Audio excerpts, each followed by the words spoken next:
Elizabeth Wettlaufer's name will forever be associated with one of the darkest chapters in the history of Canadian healthcare.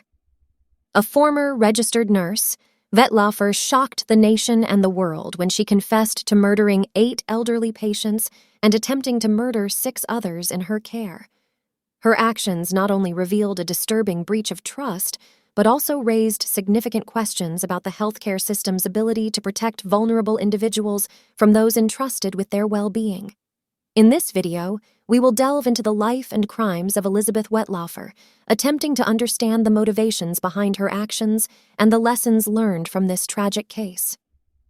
Elizabeth Tracy May Wettlaufer was born on June 10, 1967, in Woodstock, Ontario, Canada. She grew up in a relatively normal family and attended a local high school.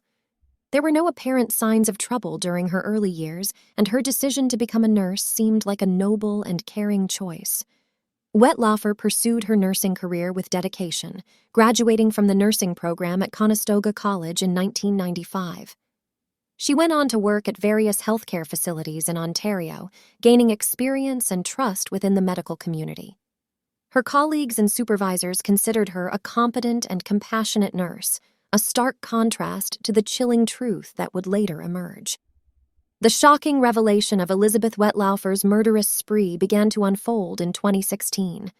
She confessed to her crimes while seeking treatment for addiction and mental health issues.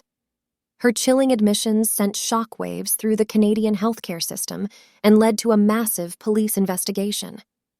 Wettlaufer's victims were all elderly residents of long-term care facilities.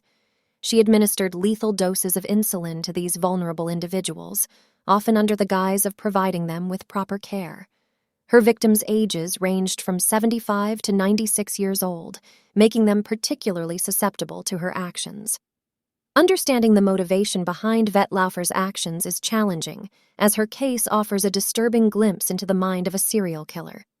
In her confession, she cited a mix of personal and professional issues as factors driving her crimes.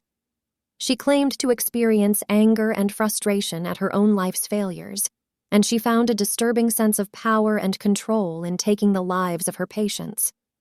Wettlaufer's actions also exposed a vulnerability within the healthcare system. The overworked and understaffed nature of many long-term care facilities in Canada made it easier for her to carry out her crimes without immediate detection. The lack of proper oversight and safeguards allowed her to evade suspicion for years. Once Wettlaufer's confession was made public, the legal system swung into action. In June 2017, she pleaded guilty to 8 counts of first-degree murder, 4 counts of attempted murder, and 2 counts of aggravated assault. The court sentenced her to life in prison with no possibility of parole for 25 years, making her one of Canada's most notorious serial killers. Elizabeth Wettlaufer's crimes prompted a deep reckoning within the Canadian healthcare system. Her case exposed significant flaws in the long-term care sector, leading to calls for reform and increased oversight. Some of the key issues that came to light included staffing shortages. Understaffing in long-term care facilities was a critical factor that allowed Wettlaufer to go undetected. The high workload placed on nurses can compromise patient safety and well-being. Medication management.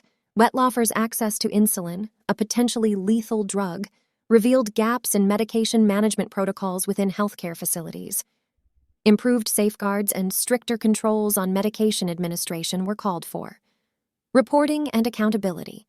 The case highlighted the need for improved reporting mechanisms and accountability in healthcare settings. Colleagues and supervisors failed to recognize the signs of Wettlaufer's misconduct, pointing to deficiencies in the system. Mental health and addiction support. Wettlaufer's struggles with addiction and mental health issues raised questions about the availability of support and treatment for healthcare professionals facing similar challenges. The Elizabeth Wettlaufer case serves as a stark reminder of the importance of vigilance and accountability within the healthcare system. It also underscores the need for adequate staffing levels, proper medication management, and improved reporting mechanisms to protect vulnerable patients from harm. In the wake of this tragedy, Canada implemented several measures to prevent similar incidents from occurring in the future. These include increased regulatory oversight, improved training for healthcare professionals, and enhanced reporting systems for suspicious activities.